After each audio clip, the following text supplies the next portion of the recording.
रूस और यूक्रेन के बीच छिड़ा विवाद अब युद्ध की तरफ बढ़ चुका है, क्योंकि रूस किसी भी कीमत पर अपने कदम पीछे खींचने को राजी नहीं है। यूक्रेन की राजधानी कीव समेत वहां अलग अलग हिस्सों में धमाके सुनाई दिए हैं, जिसके बाद से हालात और ज्यादा बिगड़ गए हैं। अभी क्या है स्थिति और इसका भारत पर कैसे पड़ रहा है असर, आइए देखते हैं।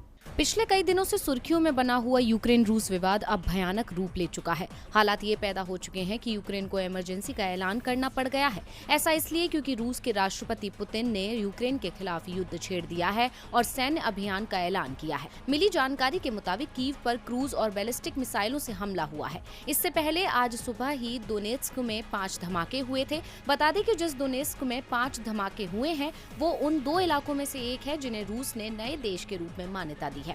रूस के राष्ट्रपति व्लादिमीर पुतिन ने कहा कि यूक्रेन रूस के युद्ध को टाला नहीं जा सकता। व्लादिमीर पुतिन की तरफ से कहा गया है कि रूस स्पेशल मिलिट्री ऑपरेशन लॉन्च कर रहा है। इसका लक्ष्य यूक्रेन का गैरफौजीकरण है। पुतिन की तरफ से यूक्रेन की सेना को कहा गया है कि वो हथियार डालें और अपने घर जाएं। इसके अलावा पुतिन का कहना है कि रूस का यूक्रेन पर कब्जा करने का कोई इरादा नहीं है, लेकिन युद्ध टाला नहीं जा सकता।